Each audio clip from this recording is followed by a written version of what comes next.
अस्सलाम वालेकुम। मेरा नाम हसनैन अरशद है और आज हम जिस चीज़ पर बात करेंगे करंट अफेयर्स में वो एक बहुत अहम टॉपिक है which is national security policy of Pakistan 2022 to 26। From your exam point of view, from your understanding of current affairs, from your comprehension viewpoint about security affairs, this is going to be very important. So inshallah we are going to invest our time and energies in understanding it. Significance को देख लेते हैं। National security policy national security committee ने दिसंबर 2021 के अंदर approve की। अच्छा, ये पॉलिसी क्यों अहम है? So we are going to see कि इस पॉलिसी के सेलिएंट फीचर्स क्या हैं, इसकी सिग्निफिकेंस क्या है और किस तरह से ये पॉलिसी हमारी नेशनल सिक्योरिटी, फॉरेन पॉलिसी और इंटरनल जो हमारे सिक्योरिटी के जो थ्रेट्स हैं उनको काउंटर करने के लिए क्या प्लान ऑफ एक्शन देती है, इसकी क्या सिग्निफिकेंस है। That's what we are going to talk about. So national security committee ने इसको 27 दिसंबर 2021 को अप्रूव किया। इसकी सबसे इम्पॉर्टेंट बात और है वो इसका पायनियर नेचर है। It is the first ever comprehensive document in the history of Pakistan that talks comprehensively about national security, internal security, external security, objectives, non-traditional threats हो गए, objectives of foreign policy हो गई, the instruments of achieving those objectives. So everything is discussed in this policy. So definitely, since it's the first attempt at it, so there can be certain gaps and shortcomings. However, it is a very important and a ground-breaking initiative. इस चीज़ का ख्याल हमें कब आया? तकरीबन 7 साल से ज़्यादा हो गए अब तो, जब APS अटैक हुआ 16 दिसंबर 2014 को। उसके बाद से नेशनल एक्शन प्लान तरतीब पाया और उसी प्लान के तहत नेशनल सिक्योरिटी पॉलिसी, एक कॉम्प्रिहेंसिव पॉलिसी तरतीब देने का ख्याल आया और उस पर काम शुरू हुआ। अनफॉर्चुनेटली हमारे यहाँ जब गवर्नमेंट्स आती हैं तो पॉलिसी के अंदर स्टेबिलिटी नहीं रहती है और यही चीज़ यहाँ पर भी हुई। और ख़ासकर डिफेंस और नेशनल सिक्योरिटी की डोमेन के अंदर सिविलियन गवर्नमेंट बहुत ज़्यादा एम्बिशन भी शो नहीं कर रही होती है। हाउएवर पाकिस्तान के लिए बहुत इम्पॉर्टेंट था बिकॉज 16 दिसंबर के APS अटैक ने हमारी डोमेस्टिक फॉल्ट लाइंस को भी बहुत क्लियरली एक्सपोज कर दिया था। 7 साल लगे इस पॉलिसी को बनने में, जबकि डॉक्टर मुईद यूसुफ का बहुत एक सिग्निफिकेंट रोल है कि उन्होंने आने के बाद इसको एक्सपेडाइट किया, जो हमारे अभी फॉर्मर नेशनल सिक्योरिटी एडवाइज़र रहे हैं। इसके अंदर एक और ख़ास बात क्या है कि ये नहीं है कि आज से पहले सिक्योरिटी के ऊपर बात नहीं की गई, कोई पॉलिसी नहीं बनाई गई या कोई वे फॉरवर्ड तरतीब नहीं दिया गया, मगर वो बिट्स एंड पीसेस में डिस्पायरेट कंपोनेंट्स के अंदर रहा। जैसे एक्सटर्नल सिक्योरिटी के ऊपर अलग बात हुई, फ़ौज ने अपनी डॉक्ट्रिन्स बनाई, उसके ऊपर बात की गई। इंटरनल सिक्योरिटी इशूज़ पे पॉलिसी फ्रेमवर्क तरतीब दिया गया, लेकिन एक ऐसी कॉम्प्रिहेंसिव स्ट्रैटेजी नहीं डेवलप हुई कि जो तमाम थ्रेट्स को, external threats, internal threats, military threats, non conventional threats, human security को लाक थ्रेट्स, इन तमाम पर कॉम्प्रिहेंसिवली और एग्जॉस्टिवली बात कर सके। So this policy is actually going to answer those questions और going to bridge those gaps. 62 page document है, इसके कुछ पोर्शंस पब्लिक कर दिए गए हैं, कुछ नहीं किए गए हैं और इसके टोटल 8 सेक्शंस हैं और उन 8 में से 6 जो हैं वो थीमेटिक एरियाज हैं जिनको हम आज डेप्थ में देखेंगे। इंटरेस्टिंगली इसमें फोकस किया गया है नॉन ट्रेडिशनल सिक्योरिटी थ्रेट्स के ऊपर, नॉन ट्रेडिशनल सिक्योरिटी चैलेंज, क्योंकि एवरीवन इज़ नाउ अवेयर के मिलिट्री थ्रेट्स क्या हैं and our army, our security agencies, navy, air force, they are well capable of attending to these, they are well capable of handling these issues, but at the same time emerge कर रहे हैं, security dynamics, threats emerge कर रहे हैं, evolve कर रहे हैं, और कोविड के बाद से क्लाइमेट चेंज की जो अवेयरनेस है उसके बाद से थ्रेट्स की मल्टीप्लिसिटी हो गई है। So non traditional security challenges जैसे food security, climate change, hybrid warfare, health, इनके ऊपर बात की गई है। अच्छा जी, अदर एलिमेंट्स ऑफ सिक्योरिटी को भी कंसिडर किया गया है, कल्चर एंड इकोनॉमी। और ये चीज़ शायद आज से हम कोई 5 से 10 साल पहले पाकिस्तान में इस पर डिस्कशन करें कि जी सिक्योरिटी और कल्चर का क्या ताल्लुक, या इकोनॉमी और सिक्योरिटी का डायरेक्ट रिलेशन क्या है, तो शायद उतना इंटुइटिवली हम उसको नहीं देख पाते। Citizen centric comprehensive national security framework बनाने की बात की गई। ठीक है जी, इसके एम्स क्या थे? इसके एम है wellbeing, security, dignity and prosperity of the people. Security का मकसद क्या है? People's protection, protection of the nationals within the borders and outside the borders. So ये इसका एम रहा। अच्छा जी, अगेन इकोनॉमिक सिक्योरिटी पे बहुत ज़्यादा एम्फेसिस है, इवन प्राइम मिनिस्टर का, फिर हमारे नेशनल सिक्योरिटी एडवाइज़र का, इवन हमारे जो चीफ ऑफ आर्मी स्टाफ है उन्होंने इकोनॉमिक सिक्योरिटी के ऊपर बहुत ज़्यादा एम्फसाइज़ किया अपने डिस्कोर्स में, जब से उनका इंटरेक्शन, पब्लिक इंटरेक्शन रहा है पिछले 4-5 साल के अंदर। अच्छा जी, अब इकोनॉमिक सिक्योरिटी और ट्रेडिशनल सिक्योरिटी का एक सिम्बियोटिक रिलेशनशिप है, ट्रेडिशनल और नॉन ट्रेडिशनल सिक्योरिटी का। इकोनॉमिक सिक्योरिटी होगी तो नेशनल रिसोर्स पाए एक्सपैंड होगा, यानी हमारी रिसोर्सेज बढ़ेंगी, हमारा जीडीपी ग्रो करेगा तो हमारी इकोनॉमी बढ़ेगी। हमारे पास, अगर हम बिल्कुल ही ले मैन टर्म्स में बात करें, तो हमारे पैसों में इजाफा होगा, हमारे ज़राए में इजाफा, उन ज़राए में इजाफा होगा तो ग्रेटर डिस्ट्रीब्यूशन होगी ट्रेडिशनल सिक्योरिटी के लिए भी। अब आपको पता है कि पाकिस्तान में कुछ अरसे से इवन डिफेंस एक्सपेंडिचर उस लिहाज से नहीं ग्रो कर पा रहा है, ऑल्दो हमारे डिफेंस जो थ्रेट्स हैं एक्सटर्नल सिक्योरिटी के वो बढ़ रहे हैं। सो ग्रेटर डिस्ट्रीब्यूशन होगी तो ट्रेडिशनल सिक्योरिटी के ऊपर ज़्यादा पैसे खर्च हों। इसी तरह से ह्यूमन सिक्योरिटी के ऊपर health, education, awareness, disease prevention, इनके ऊपर ज़्यादा खर्च होगा। ये चीज़ें होंगी तो ह्यूमन सिक्योरिटी बढ़ेगी, तो फिर इकॉनमी बेहतर होगी, इकॉनमी बेहतर होगी तो नेशनल रिसोर्स पाई बढ़ेगी। इसी तरह ट्रेडिशनल सिक्योरिटी इम्प्रूव होगी, वॉर्स नहीं होंगी, हमें नुकसान नहीं उठाना पड़ेगा, तो हमारी इकोनॉमिक सिक्योरिटी प्रोड्यूस हो इम्प्रूव होगी। तो ये एक साइक्लिक प्रोसेस है कि इकोनॉमिक सिक्योरिटी ट्रेडिशनल सिक्योरिटी को बेहतर करेगी, ट्रेडिशनल सिक्योरिटी बेहतर होगी तो इकोनॉमिक सिक्योरिटी बेहतर होगी। So that is the basic purpose of such a strong focus on national security. Key features क्या हैं? की फीचर्स में है safety and security of all citizens, तमाम लोगों की without discrimination to their race, their ethnic background, their sectarian और religious background, तमाम लोगों की सिक्योरिटी को इंश्योर किया जाए। सिटीजन सेंट्रिक सिक्योरिटी पॉलिसी, आमतौर पे आजकल एक नया डिस्कोर्स है, पैराडाइम, एक शिफ्ट आया है कि सिक्योरिटी की डिस्कशन सिर्फ मिलिट्री टैक्टिक्स, मिलिट्री स्ट्रैटेजाइजिंग और मिलिट्री एक्सपर्ट्स के साथ साथ सिटीजनरी के अंदर, सिविल सोसाइटी के अंदर, इंटेलिजेंशिया के अंदर उसकी डिबेट को प्रमोट किया जा रहा है।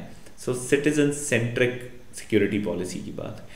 Earlier, the policies of internal and external security were dealt with separately.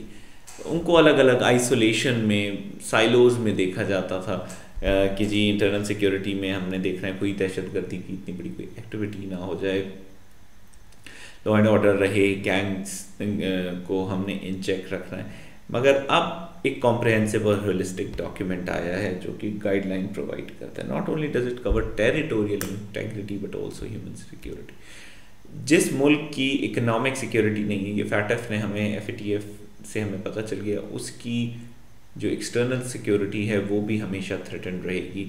The adversaries will always try to harm that country. So that is why territorial integrity और इकोनॉमिक सिक्योरिटी का एक symbiotic सा relationship भी है। अब इसकी theme areas को discuss करते हैं और सबसे पहले डिस्कस किया जाता है नेशनल कोहेजन को, कौमी यकजहती जिसको हम बोलते हैं अपनी ज़बान में। क्या पर्पस है जी? Ensuring fundamental rights and social justice without discrimination. Fundamental rights, basic rights, human rights, जो भी एक इंसान के by virtue of being a human being उनके राइट्स हैं। Right to freedom of expression, right to property, right to assembling, right to political participation, right to dignified living, खाने के लिए 3 वक्त की रोटी बाइज्जत तरीके से मैसर हो। बेरोजगारी फैली हुई है, कोविड आया, कारोबार बंद हो गया, तो वो डिग्निफाइड अर्निंग, डिग्निफाइड लाइवलीहुड नहीं है। ये तमाम राइट्स है। राइट टू प्रैक्टिस रिलीजन, तो ये फंडामेंटल राइट्स को इंश्योर करना है। इसी तरह सोशल जस्टिस, ज्यादती ना हो, ये जो एलीट कैप्चर है इससे इसको डिमिनिश किया जाए, जो एक बढ़ता हुआ अमीर और गरीब का जो डिस्पैरिटी है between the poor and the rich, इस डिस्पैरिटी को ख़त्म किया जाए। And delivering on its social contract with its people. There is a social contract between the rulers and the ruled, कि जब तक कहा जाता है, जॉन लॉक कहते हैं, जब तक रूलर्स अपनी ड्यूटीज़ को परफॉर्म करते रहें और रूल्ड क्लास की राइट्स उन्हें देते रहें थ्रू गुड गवर्नेंस, तब तक ही उस पब्लिक को, उस रूल्ड जो लॉट है उसको जो है वो अपना एक तरह से इंश्योर कर सकते हैं अपनी fidelity to the ruling class. So इसी बेस पे गवर्नेंस करनी है अब इम्प्रूव, ताकि जस्टिस डिस्पेंस हो, डिस्क्रिमिनेशन ना हो, everyone is an equal citizen of the country, और ताकि नेशनलिज्म में कोहेजन हो। छोटे सूबों के जो खदशात हैं उनको दूर किया, लिसानी मामलात को दूर किया जाए, जो फ़िरका वाराना फसादात की वजह से अक़लियतों के अंदर एहसास अदम तहफ़्फ़ुज़ है उसको ख़त्म किया जाए, तभी हम एक होंगे। एक बनने के लिए एक समझना भी बहुत ज़रूरी है। तो नेशनल सिक्योरिटी पॉलिसी इसके ऊपर बहुत डिटेल में बात करते हैं। प्रमोटिंग यूनिटी इन डाइवर्सिटी, ये ज़रूरी नहीं है कि यूनिटी के लिए तमाम लोग एक हो जाएं, यानी हम एक आइडेंटिटी बना लें, सिर्फ हर कोई पाकिस्तानी हो, सिर्फ हर कोई एक ज़बान बोले, सिर्फ हर कोई मुसलमान हो।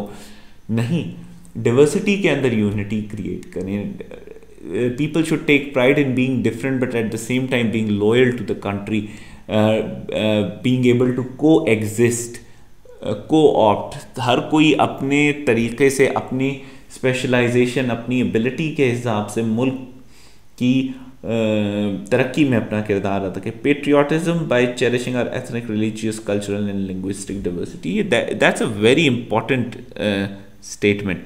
पाकिस्तान में अनफॉर्चुनेटली जब भी हम अपनी national mistakes, historical mistakes, social issues पे बात करते हैं तो हम कहते हैं कि पाकिस्तान को as a unified country design करने की कोशिश ने हमारे यहाँ ख़राबी पैदा की और एक ख़ास सेक्टर की डोमिनेशन हो गई, छोटे सूबों की, दूसरी लसानियती जो गिरोह हैं उनकी एक तरह से हक तलफी हो गई, उनके अंदर एहसास से महरूमी बढ़ गया। फिर हमें बांग्लादेश याद आता है कि वहाँ पर भी जो प्राइमरली ओरिजिनेट किया था कॉन्फ्लिक्ट, वो लैंग्वेज की बेसिस पे था और वो एक्सपैंड होता गया, resource disparity and everything. So this in a way is a good step forward that we have to celebrate the diversity, strengthening the federal nature of Pakistan structure by adhering to democratic principles. Federal nature बहुत अहम, again आप देखें तो these are very good words and very visionary commitments. Federal nature का मतलब है कि रियासत की इकाइयाँ जो यूनिट्स ऑफ स्टेट्स हैं, मुख्तलिफ प्रोविंसेस हो गए, फिर फेडरेटिंग यूनिट्स में Gilgit Baltistan, in way Azad Kashmir, ICT Islamabad capital territory, और अब तो फाटा तो क्योंकि मर्ज हो गया तो ट्राइबल डिस्ट्रिक्ट्स बन गए KPK के। तो इन तमाम को उनके राइट्स मिलें और डेवोल्यूशन ऑफ पावर हो। सेंट्रल या सेंट्रिस्ट नेचर ऑफ गवर्नमेंट रही है पाकिस्तान में 2010 तक, तकरीबन 63 ईयर्स ऐसे ही रहा है।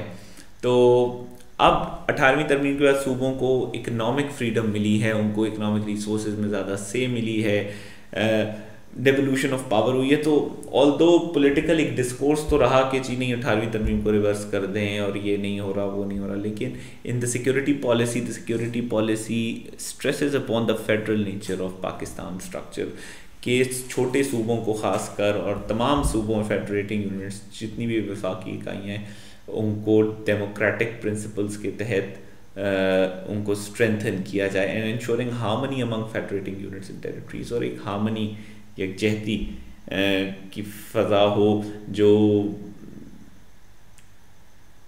हार्ट फीलिंग्स हैं, जो रिजर्वेशंस हैं, उनको जल्द अज जल्द एड्रेस किया जाए। Promoting transparency and effective and equitable delivery of public services to strengthen the state citizen contract. State citizen contract अभी हमने बात की जॉन लॉक वाली, वही रूलर एंड रूल्ड, और सर्विस डिलीवरी को बेहतर किया जाए, लोगों की खिदमत की जाए और इस तरीके से की जाए कि वो एफिशिएंटली हो जाए। एक्विटेबल डिलीवरी हो पब्लिक सर्विसेज की, रोटी कपड़ा मकान तालीम सेहत बेसिकली प्रोवाइड किया जाए। Ehsaas programme was a good programme in this aspect. Sehat Sahulat card पे फोकस किया गया, तालीम को जो है वो basic right fundamental human right के तौर पर तस्लीम किया गया। तो ये तमाम चीज़ें पहले से स्टार्ट कर दी गई, बट विजन इज़ कि सर्विस डिलीवरी को एक बेहतर किया जाए, इसी तरह से अफेक्टिव सर्विस डिलीवरी हो। उसके साथ साथ जो सोशल कॉन्ट्रैक्ट है between the citizen and the government, उसको स्ट्रेंथन किया जाए। ठीक है जी, moving forward, securing our economic future. बार बार इकोनॉमी का जिक्र आएगा। Interestingly it is colloquially said कि इस सिक्योरिटी पॉलिसी में मिलिट्री से ज़्यादा इकोनॉमी का जिक्र है, which is also very important. Pakistan ने इस चीज़ का सबसे ज़्यादा एहसास 2 स्टेप्स पे हुआ। पहली दफ़ा जब हमारे डिफेंस बजट में हमने ग्रोथ नहीं दी थी बजट के अंदर, उसका रीज़न भी यही था that our national kitty was cash strapped. तो उसकी वजह से एहसास किया गया कि हमारी डिफेंस जो कमिटमेंट्स और रिस्पॉन्सिबिलिटीज़ हैं वो भी अफेक्ट हो रही है हमारी इकोनॉमिक इल हेल्थ की वजह से। और दूसरी चीज़, जब आर्टिकल 370 और 35A का रेवोकेशन हुआ इंडिया में, a lot of world powers they did not censure India about taking this unilateral step in violation of UN Security Council resolutions and several bilateral treaties between Pakistan and India, and they stood silent because of the economic might and the threat of economic repercussions from India. So these were the two, in my opinion, important you can say important events that reminded Pakistan that they are lagging far behind in terms of economic power, economic development and progress, and this is costing them the national in terms of their national security. बहुत ज़्यादा focus हुआ। और वैसे भी intelligentsia में academia के अंदर बहुत ज़्यादा अब एम्फसाइज किया जाता है इकोनॉमिक सिक्योरिटी के ऊपर, क्योंकि आप इकोनॉमी आपकी बेहतर नहीं होगी, आप हथियार नहीं ख़रीद सकते, आप अपनी पॉपुलेशन की हेल्थ के ऊपर इन्वेस्ट नहीं कर सकते, उनकी तालीम के ऊपर इन्वेस्ट नहीं कर सकते, आप अपनी इंटरनल सिक्योरिटी को बेहतर नहीं बना सकते। All of these. So achieve economic security and sovereignty through sustainable growth, inclusive development and financial solvency. So sustainable growth ऐसी हो कि बूम बस साइकिल्स ना आए, ग्रोथ ऊपर ही की तरफ जानी चाहिए। पाकिस्तान में कोई 5 से 6 साल का एक साइकिल होता है। हम हर गवर्नमेंट आती है, इस टाइम इकॉनमी बिल्कुल टैंक कर रही होती है, वो कर्जा लेती है, फीड करती है इकॉनमी में, कंजम्पशन ग्रो करती है, इकॉनमी बेहतर होती है, वो हमें स्टेटिस्टिक्स दिखाते हैं, हम तालियां बजाते हैं, वो जा रहे होते हैं, वो फिर फिस्कल डिसिप्लिन को बर्बाद कर देते हैं, सब्सिडीज़ बहुत होती हैं, तनख्वाहें बढ़ जाती हैं, अखराजात और करप्शन जाते जाते बढ़ जाती है, फिर ग्रोथ धड़ाम से, और फिर ये साइकिल अगली गवर्नमेंट में भी शुरू हो जाता है। इंक्लूसिव डेवलपमेंट के तमाम लोग ग्रो करें, अमीर गरीब का फ़र्क ज़्यादा ना हो, बढ़े मत। अमीर अगर तरक्की करें तो गरीब भी करें, अमीर गरीबों की कॉस्ट पे तरक्की ना करें। पॉवर्टी एलिविएशन हो, लोग खत गुर्बत से ऊपर आएँ, ये तमाम चीज़ें। फाइनेंशियल सॉल्वेंसी, डिसिप्लिन लाएँ, सिर्फ बोरोड ग्रोथ नहीं होनी चाहिए, कुछ ना कुछ हम सस्टेनेबल भी करें। अगर हम लोन ले रहे हैं तो वो लोन ग्रो भी करें। Addressing 3 critical economic challenges linked to national security. External imbalance, आपको पता है हमारे यहाँ ऑलमोस्ट 90% टू आवर GDP हो गया हमारा external debt to GDP ratio. फिर हमारे यहाँ एक्सपोर्ट्स ग्रो नहीं कर रही हैं, बल्कि पिछले 3 साल में किए हैं, लेकिन इम्पोर्ट्स उसी प्रोपोर्शन से और ज़्यादा ग्रो कर गई। तो हमारा करंट अकाउंट डेफिसिट बहुत ज़्यादा है, फिस्कल डेफिसिट बहुत ज़्यादा है। हमारा बजट में फाइनेंस नहीं कर पा रहे हैं। अब प्रॉब्लम्स क्या हैं कि बजट को बैलेंस करने के लिए या टैक्सेशन बढ़ानी पड़ती है या फिर हमें बोरो करना पड़ता है। In both cases the people they पे द प्राइस। ठीक है जी, तो इसके ऊपर बात की। सोशल हमारी जो नेशनल किटी है, पाकिस्तान पिछले कई सालों से 3% से ज़्यादा की ग्रोथ नहीं दे रहा। I think this is going to be the first year after quite some time के 3% से ज़्यादा की होगी। तो हमारी आबादी भी तकरीबन इसी स्पीड से बढ़ रही है, तो हमारी एक तरह से ग्रोथ इफेक्टिवली हो ही नहीं रही है GDP की। सोशो इकोनॉमिक इनइक्वालिटीज़, जैसे हमने कहा अमीर गरीब का फ़र्क, डिस्पैरिटी बढ़ रही है, दौलत का इर्तिकाज़ हो रहा है, लोग बेघर ज़्यादा हो रहे हैं, बेरोज़गार ज़्यादा हो रहे हैं। Geographic disparities between developed and underdeveloped regions of Pakistan. आप बलूचिस्तान और पंजाब में मल्टी डिविजनल पॉवर्टी इंडेक्स की सिर्फ डिस्पैरिटी देख लें। बलूचिस्तान की more than 50% population MPI criteria को फुलफ़िल करती है, कि पंजाब में आई थिंक इट्स ओनली 14% और 17%। इतनी डिस्पैरिटी है, तो रीजनल इंटर रीजनल डिस्पैरिटी को दूर करें। साउथ पंजाब नॉर्थ पंजाब का फ़र्क, फिर हमारा KP के हज़ारजात और पश्तून बेल्ट्स का फ़र्क, कराची में शहरी इलाकों का और अंदरून सिंध का फ़र्क, ये तमाम चीज़ें, ये तमाम डिस्पैरिटीज़, तफावत, इसको देखना है। Channelising Pakistan Jio economically pivotal location for trade, investment and connectivity. Pakistan connectivity provide करता है चाइना को अरेबियन सी से, वार्म वाटर्स से, जो वो शंघाई और स्ट्रेट्स ऑफ मलाक्का के डिलेमा को अवॉइड करके आए। ईरान को इंडिया के साथ और चाइना के साथ ट्रेड करने में इनेबल करता है। इंडिया को सेंट्रल एशियन रिपब्लिक से लिंक करता है, अफ़गानिस्तान से लिंक करता है। पूरा CPEC का जो क्राउन है, क्राउन जूल, वो हमारा BRI का जो क्राउन जूल है वो हमारा CPEC है। मगर is Pakistan benefiting from it? Unfortunately not yet. Jio economically pivotal location को कब हम इस्तेमाल करें? हम अपना ट्रेड कब ग्रो करेंगे? हम ट्रांजिट ट्रेड भी अभी खैर नहीं हमने शुरू किया, तो अपना ट्रेड कैसे इस इतनी आइडियल लोकेशन पे? क्या हम सिर्फ जंगों के लिए अपने अड्डे प्रोवाइड करते रहेंगे? ये सस्टेनेबल इकोनॉमिक ग्रोथ के लिए हमें इमदाद से आगे भी बढ़ना है। इन्वेस्टमेंट के लिए लुक्रेटिव इन्वेस्टमेंट डेस्टिनेशन पाकिस्तान में कैसे बनना है? यहाँ पे कॉस्ट ऑफ डूइंग बिजनेस कैसे कम की जा सकती है? यहाँ पर पाकिस्तान की नेट इन्वेस्टमेंट्स कैसे इम्प्रूव की जा सकती हैं? FDI फॉरेन डायरेक्ट इन्वेस्टमेंट के लिए पाकिस्तान क्या कर सकता है अट्रैक्ट करने के लिए? लास्ट ईयर पाकिस्तान की फॉरेन डायरेक्ट इन्वेस्टमेंट कम हो गई उल्टा। This is such A dismal picture. Connectivity की हमने बात की। Moving towards a market based energy sector.